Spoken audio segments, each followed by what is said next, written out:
So hello everyone. So finally इस time हमारा ABM and CIB का एग्ज़ाम जो है बहुत सारा अनसर्टनिटी के बीच में भी हमारा एग्ज़ाम होने वाला है। So it's going to happen finally. So इसका मतलब क्या इम्पैक्ट रहने वाला है वो वाला अलग बात है। सो जैसे कि हम लोग ने ऑलरेडी अप्लाई कर चुके हैं, सो इसके रिलेटेड सो मेन पॉइंट वही रहेगा कि हम कैसे ये वाला जो एग्ज़ाम को है अप्रोच करें, राइट। सो अप्लाई तो कर चुके हैं इसका। अगर मैं एक पॉइंट मेंशन करना चाहूँगा कि एग्ज़ाम जो हो गया इससे ये होता है कि हमारा जो हमें 2 अटेम्प्ट ऑब्वियसली मिलेगा। अभी एग्ज़ाम होगा तो नेक्स्ट में और एक होगा, सो डोंट बी वरीड, ठीक है। सो हमारा अप्रोच क्या रहना चाहिए, so that's the important thing. जितना भी पढ़ें अभी हमें इम्प्लीमेंटेशन के ऊपर फोकस कर लेना चाहिए, ठीक है। So first I always mention कि अभी आप एबीएम एग्ज़ाम देने वाले हैं, so only think about the ABM only, right. So मतलब लाइक बीएफएम कैसे होगा, कितना पढ़ा हूँ कितना नहीं पढ़ा हूँ वो वाला मत छोड़िए। जितना पढ़े हैं उसी को ही आप मतलब इम्प्लीमेंट करने के ऊपर फोकस करिए। देन ओनली आपका कुछ पॉजिटिव जो है ना, ऑब्वियसली अंडरस्टैंडिंग तो आपका है ही, कुछ तो पढ़े होंगे, ठीक है। सो और जिन लोगों का थोड़ा बहुत सिलेबस कंप्लीट हुआ है, केस स्टडी आएगा, कंप्लीटली एनालिसिस करिएगा, then you will definitely get the score of 50। जो 50 हमारा कट ऑफ होता है ना, एंड जो लोग अच्छे से पढ़ लिए तो थोड़ा बहुत एनालिसिस पार्ट के ऊपर फोकस करिएगा एग्जाम के अंदर, then only you can easily score something 60 और 70 plus as well, right. So previous trend को अगर एनालिसिस करें, मैं अगर आपको मेंशन करना चाहता हूँ कि अगर प्रीवियस ट्रेंड को मेंशन करें तो लास्ट टाइम हमारा ये आया था कि केस स्टडी आ गया था, ठीक है। सो केस स्टडी आता है मॉड्यूल सी में, बार बार मेंशन किया हूँ जो मेरे ग्रुप में है, तो आपको पता होगा कि मॉड्यूल सी बहुत ज़्यादा इंपॉर्टेंट होता है, उसमें 35 to 40 मार्क आता है। इस टाइम भी आएगा ही फर्स्ट श्योर, ठीक है। और मॉड्यूल बी भी आएगा, पर उसमें से कुछ जो कैलकुलेशन है, और लास्ट टाइम भी ऐसे होता है कि वो हमारा मतलब समथिंग लाइक कैलकुलेटिव कॉम्प्लेक्स आ गया था, ठीक है। Within that period of time ये हो जाता है कुछ something like top to calculate, ठीक है। So module A, module C and module D आपका रहेगा मेन इंपॉर्टेंट फोकस में। मॉड्यूल बी भी आएगा, उसमें से कुछ कुछ 1-2 मार्क का जो क्वेश्चन रहेगा शॉर्टली, उसको भी आप इजीली कैलकुलेट कर सकते हैं, ठीक है। सो कल के लिए क्या हमारा अप्रोच रहना चाहिए उसके बारे में मैं आपको जस्ट शॉर्टली मेंशन कर लूँगा, ठीक है। सो कोई और कुछ इंपॉर्टेंट पॉइंट्स है, आप अपना जो है A4 शीट पर पेपर ले लीजिएगा, ठीक है। सो A4 शीट पेपर इसीलिए कि बाई चांस अगर आपको एयर ऑफसेट ना मिले then you can easily use. उसके लिए क्या है कि जैसे आपका एडमिट कार्ड आपने प्रिंट आउट ऑब्वियसली ले लिए होंगे, ठीक है। पेन वगैरह लेके जाइए एंड चिल करके जाइए, अपना डिक्लेरेशन लेना ना भूलिएगा, क्योंकि अभी ये बहुत ज़्यादा मैंडेटरी है, ठीक है। और फिलहाल और एक अपडेट आ गया है कि जिन लोग का कोविड हुआ है फिर भी उनका कोविड का प्रोटोकॉल के साथ, वही सोशल डिस्टेंसिंग के साथ उनका एग्जाम होने वाला है शायद।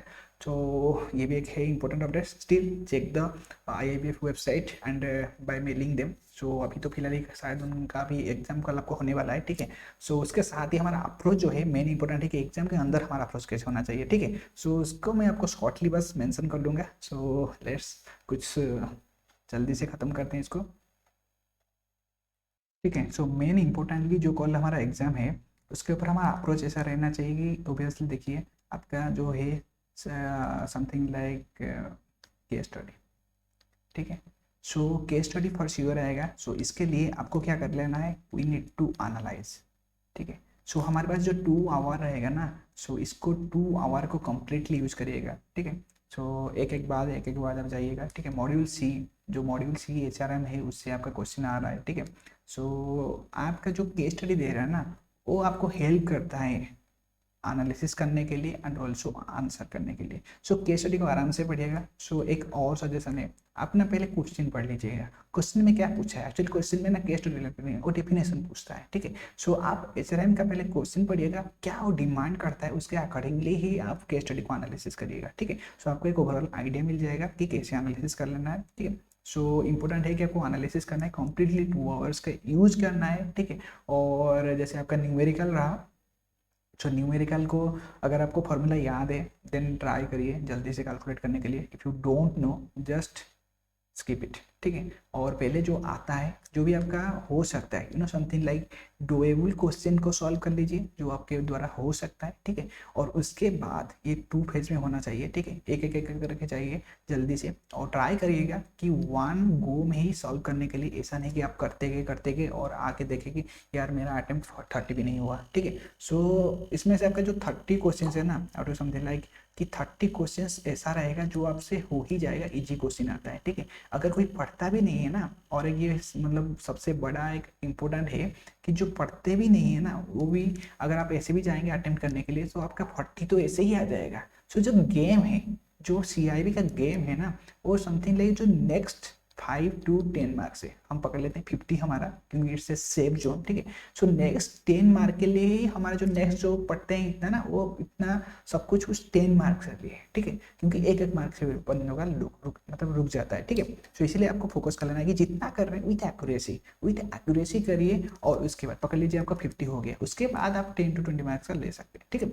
सो आपका मेन इंपॉर्टेंटली एनालिसिस करिए और यूज़ द कम्प्लीटली 2 आवर्स, ठीक है। और आपका अगर लास्ट ईयर का ट्रेंड देखें तो इस टाइम भी आपका केस स्टडी आने का हाई चांसेस है, ठीक है। सो थियोरिटिकल क्वेश्चंस आएगा ऑब्वियसली, जैसे कि मॉड्यूल डी हो गया, ठीक है, और मॉड्यूल डी से एंड मॉड्यूल ए से उसमें भी कुछ कुछ थियोरिटिकल क्वेश्चंस आता है। So try to answer that, and if you don't know try to guess bestest case, मतलब समथिंग लाइक जिससे आपका एक्यूरेसी भी मेंटेन हो जाए, और उसके साथ ही आपका जो मॉड्यूल भी है उससे कुछ कुछ जैसे टाइम एंड वर्क हुआ, कुछ कुछ अगर डायरेक्ट क्वेश्चन हुआ, ठीक है, क्योंकि सैम्पलिंग मेथड और जो जो कुछ है लीनियर प्रोग्रामिंग, उसमें आपका कम्प्लीटली आपको आइडिया होना चाहिए अगर सॉल्व करना चाहते हैं। सो ऐसे गेस करने से वो वाला भी होगा नहीं, तो उस केसेस में ज़्यादा गेस ना करते हुए, क्योंकि वो आपका एक्यूरेसी को अफेक्ट करेगा, ठीक है।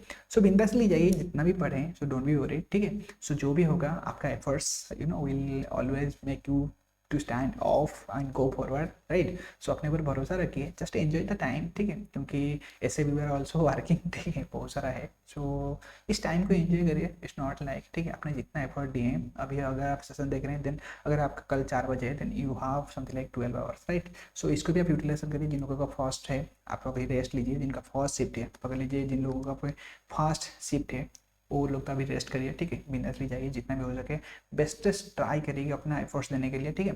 और जिन लोगों का सेकंड है, try to have some idea about the first shift की कैसे क्या है, और जिनका थर्ड फोर है, आप लोगों को तो आइडिया पता चल जाएगा कि अपना फ्रेंड्स जो भी है, और हम भी ट्राई करेंगे कि आपके साथ कि जो जो मेमोरी बेस्ड क्वेश्चन हैं तो आपके साथ शेयर करने के लिए, ठीक है। सो आप हमारे चैनल के साथ भी जुड़े रहिए, ठीक है, और join the Telegram channel as well, so that आपको वहाँ पर भी अपडेटेड मिल जाएगा, ठीक है। और जिन लोगों का फर्स्ट एंड सेकंड है, आई लाइक टू रिक्वेस्ट कि आप लोग अगर हमारा चैनल में ग्रुप में या कहीं पे भी आपको चाहे तो कुछ कुछ क्वेश्चन जो है मेमोरी बेस्ड आपके जो भी याद रहे पे आप शेयर करिएगा, so that it will help the others as well, ठीक है, जिन लोगों का आपका नेक्स्ट शिफ्ट में एग्जाम है, ठीक है।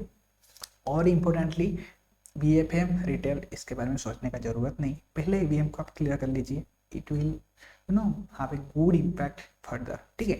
सो यही बस कुछ पॉइंट्स था, ठीक है। और अभी try to maintain all the protocols, ठीक है। So take care of your self, main importantly. So exam आएगा, ये भी है, आगे भी आएगा, so don't be worried about all those things. अभी पता है हमें कि अनसर्टेनिटी कंडीशन के साथ जैसे होना चाहिए, मतलब होगा नहीं होगा, होगा नहीं होगा, ऐसे करके फाइनली हुआ है, इससे हमारा जो सीरियसनेस है वो कहीं तक तो अफेक्ट होता है। फिर भी मैं मेंशन किया था कि ये देखिए आप 29 को टारगेट करके पढ़ना चाहिए, ठीक है, क्योंकि अगर हो गया तो ठीक है, अगर नहीं हुआ देन आपको और पढ़ने के लिए टाइम पास में मतलब टाइम मिल जाएगा। So hopefully you all have something followed all those things, ठीक है। सो चलिए फिर मिलते हैं नेक्स्ट में, ठीक है। So I wish all of you all the best for your attempt in the ABM paper, ठीक है। So I hope you will do proper analysis. I focus the only one word, guys, do analyze. You just do analyze the questions, and you will definitely cross the borderline of 50 marks, right? So take care and just enjoy the time. See you guys.